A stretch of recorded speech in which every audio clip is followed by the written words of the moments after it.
Hello and welcome to another BTFO.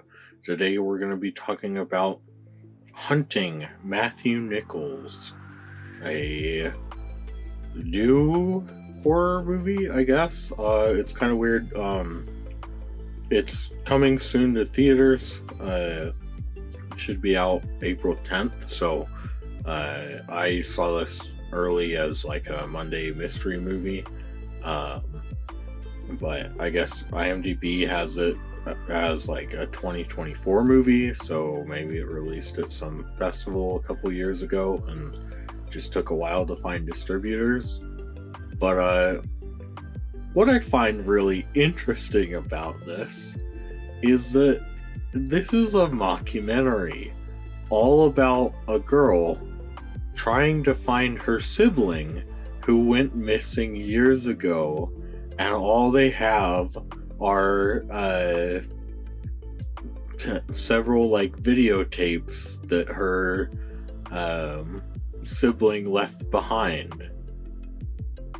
And if that sounds like Shelby Oaks, it's like, well, yeah, it kind of is, and that's where I don't know. This film is kind of fascinating to me in that I think it is like just about what Chris Stuckman wanted Shelby Oaks to be, but it does everything better than like Shelby Oaks, which I just find really funny. Like, I don't know, man. I don't watch Chris Stuckman reviews, but if he ever reviews this one, I am so curious to like see what little he'll say about it. But I find it funny because this one, it's all about Tara Nichols is the younger sister of Matthew Nichols, and he and his friend Jacob, they went missing in 2001 and no one ever found them. And so she has decided 20 or so years later that she's gonna make a documentary, and that like she's doing this as part of her grief process.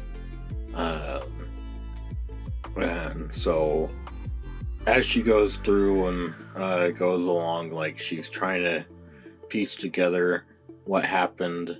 And I find it really funny because like comparing it to Shelby Oaks, right?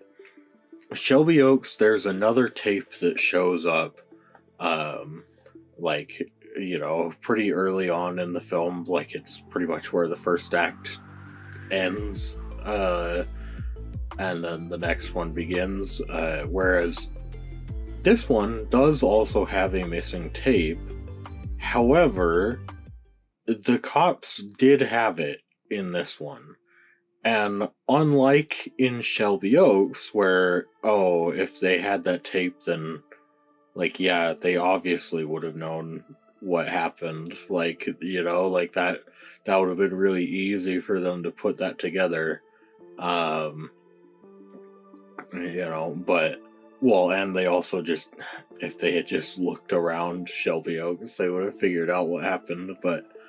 But in this, we do get, because they find that the evidence logs log in 8 tapes, and then they found the camcorder in the spooky cabin in the woods, and they found it, and so then on the outlog it still says 8 tapes, and she's going, well, no, it should say 9 because the camcorder would have had a tape in it. It's part of the film that I'm not so keen on, is they kind of immediately have Tara, the main character, be like, oh, they're hiding evidence, they're covering it up, and it's like, I don't, it feels a little unwarranted, where it's like, why would you think that anyone would want to like cover up your brother's disappearance. But like, they do file a motion with the courts. The courts are like, oh yeah, like, whoops, like, we found that in the like evidence room. Like, I guess we just weren't really looking for it when we like gave you all the other evidence, but here you go.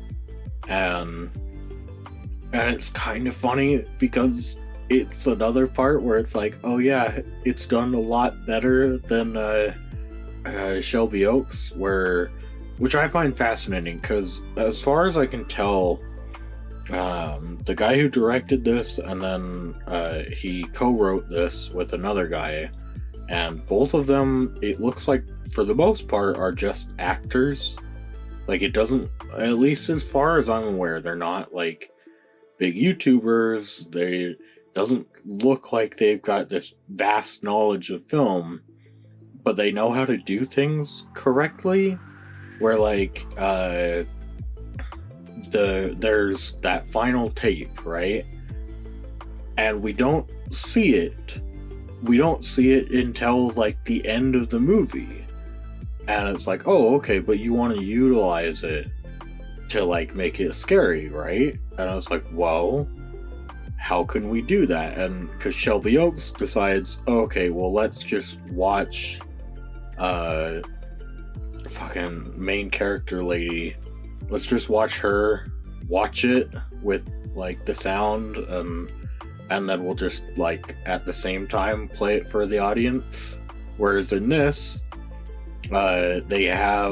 she watches it alone because like obviously it's her brother, and we can see through like the window of the motel her watching it.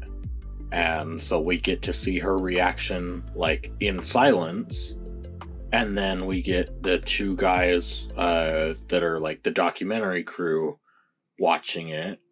And we get like added noise. And it's like, oh, that's kind of neat that like you're slowly building up like the idea of like what could be on this tape. And it's like, yeah, that's kind of neat, man. Like, feels really weird, Chris, that you would make a movie all about found footage and then just go, yeah, well, here all of it is. Like, we got that all out of the way in the first 30 minutes. All right, no more found footage. It's like, oh, okay, interesting.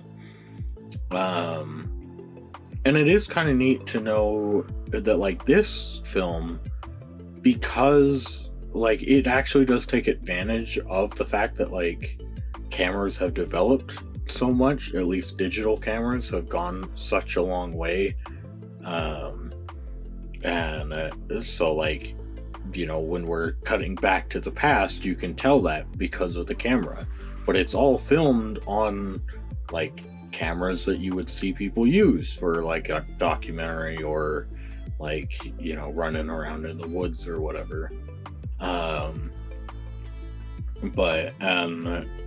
So then she decides to go to because they're one of the people they've talked to for the documentary is like a cop lady, and Tara decides to go to the cop lady and immediately is like, why did you hide this evidence? Like, what's going on? Like, tell me about the cover-up. And it's like, whoa, like, that to me just felt kind of out of nowhere, and the film kind of tries to justify it as like, well, her emotions are running high.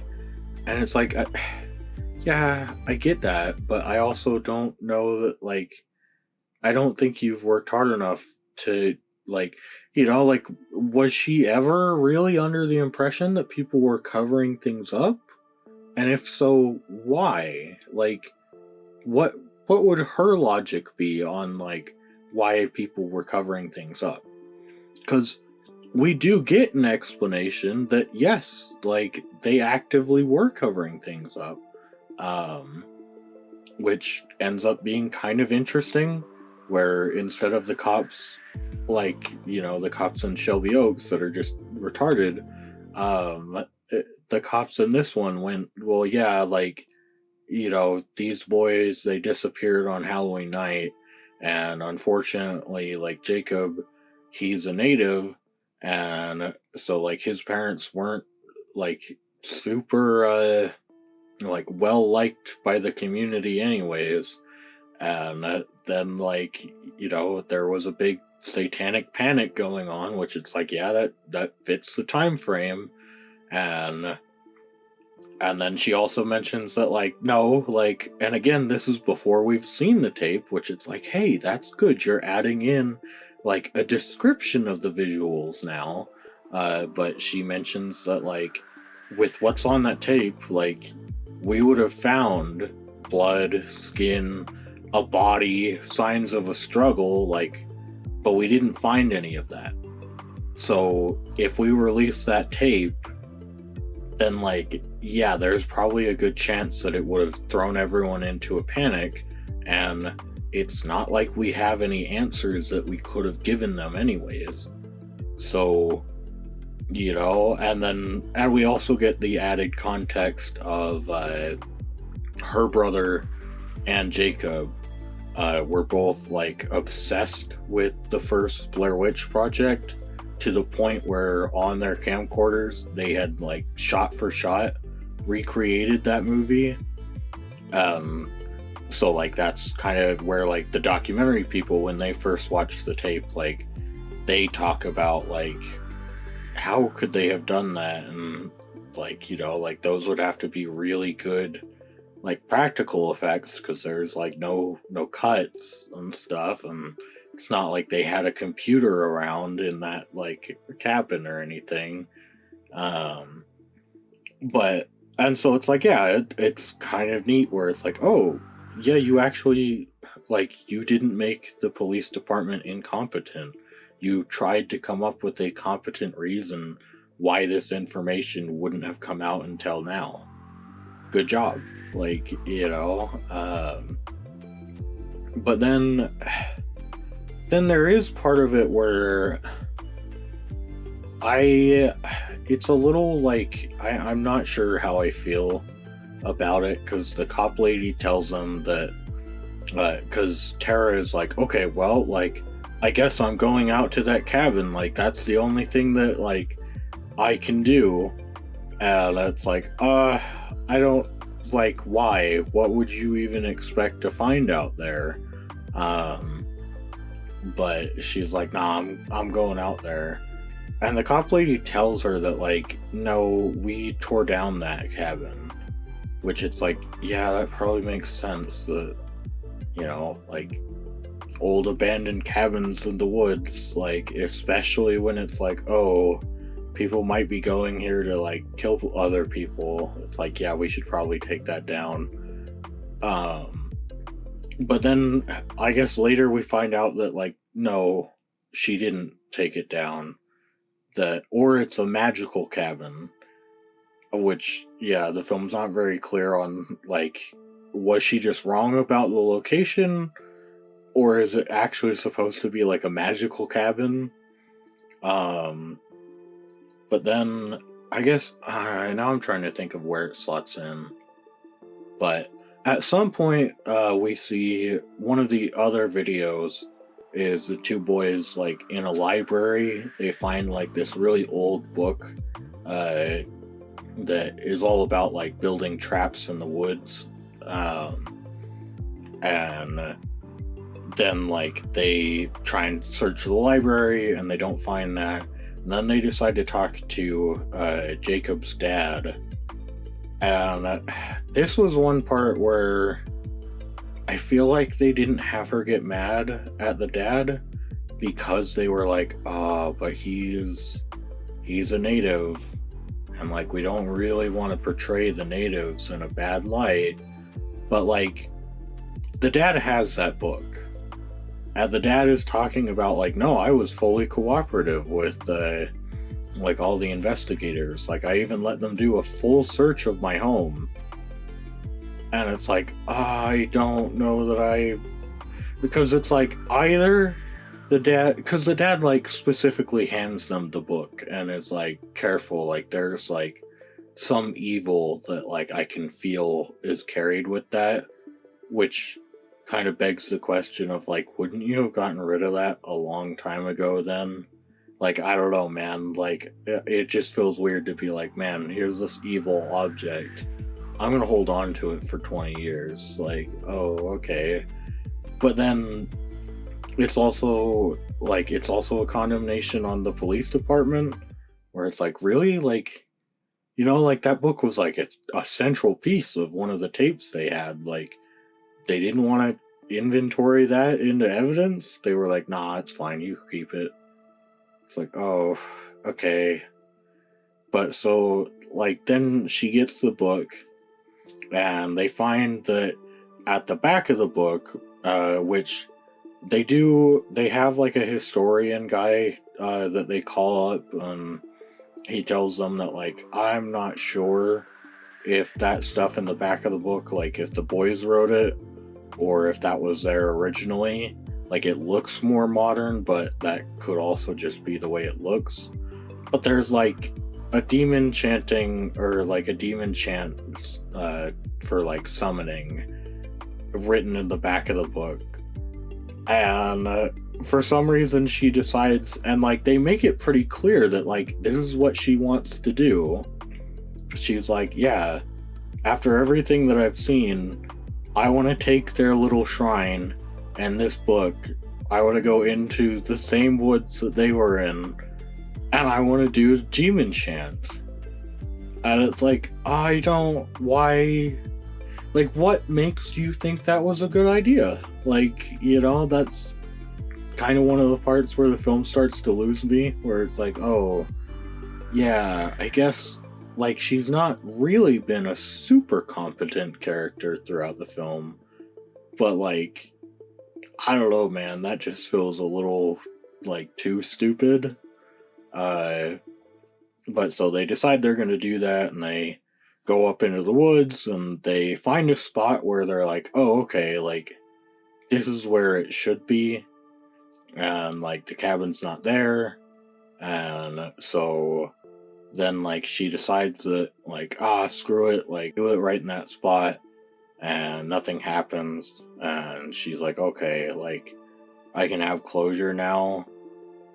And then it gets a little weirder, where it's like, oh yeah, then, because I don't know, to me it almost kind of did feel like, of course, like, it had to be the witching hour, and like they have a night camera set up to like watch their tents, and like around 3 a.m. she gets out of her tent and like walks down into the woods, and then comes back, and she gets the other guy, and she's like, no, you're not gonna believe this, like, come with me.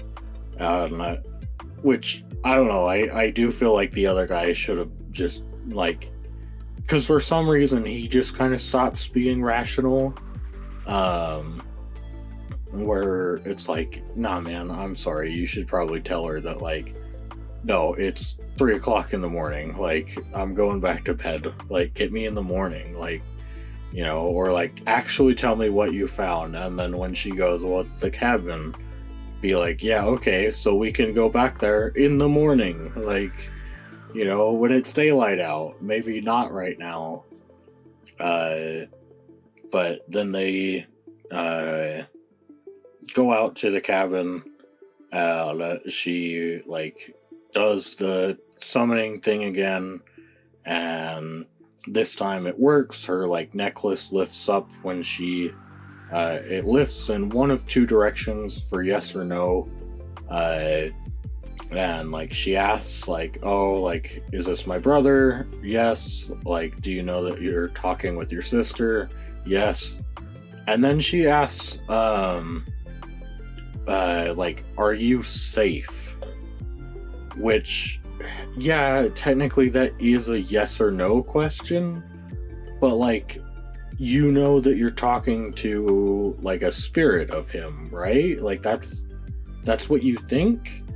So like, I'm not sure what would constitute safe for a spirit, like, that's where, like, it's just kind of a confusing question.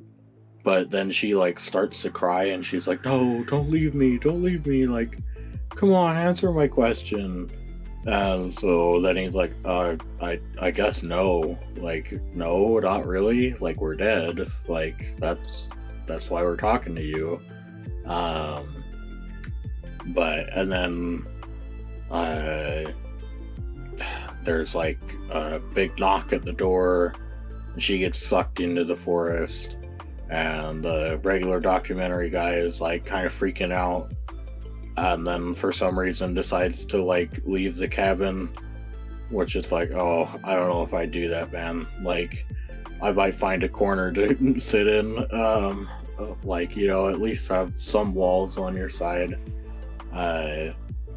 But then like he finds her, and she starts to like bleed out of her eyes, and it's kind of neat where they finally, like, this is the point where they intercut the footage from like that last tape, and so you get to see in the same location like the similar thing that happened with the boys, and the documentary guy sees like a bunch of naked ladies up in a tree, and then they all like jump down one by one to go like chase after him.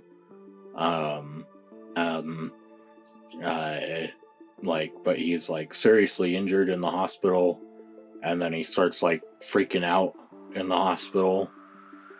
And I guess because I was looking at their credits, and I guess one of the writers is working on an untitled sequel to this, so good luck, I guess. I don't know, we'll see.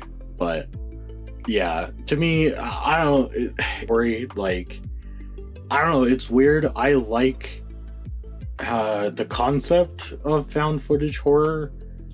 I also just think that, like, especially at this point, which I'll give them credit, like, they do reference that, like, no, it was Blair Witch that, like, directly inspired this story, and it's like, okay, that's neat that, like, you're actually incorporating that history.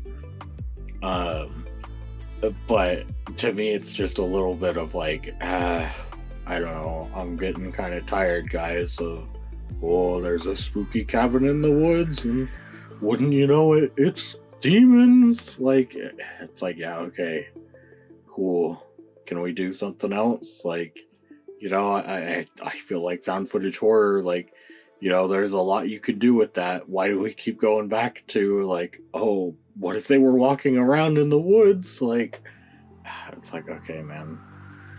But so yeah, I guess if that's your thing, you know, if you really like Blair Witch, or you know, heaven forbid if you really like Shelby Oaks, or if you thought that Shelby Oaks, you know, was bad and like there were good ideas in it, then yeah, this is probably the film for you. Like, I would recommend it if you're interested. It's just not really for me, and I don't think it's everyone's cup of tea.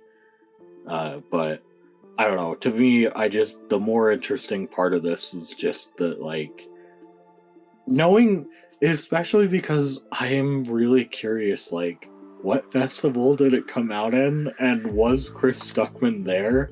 Because it would be really funny if this, like, very much inspired Shelby Oaks, that then, because of Chris Stuckman's standing, ended up getting distribution before their film. But, like, their film is just so much better. I don't know, that's a wild conspiracy theory on my part, but I just find it really funny because they are very similar, and this one is just so clearly better than Shelby Oaks. It's everything that I would imagine Chris Stuckman wanted to do with Shelby Oaks, but just done better. But so yeah, thank you for watching, and bye.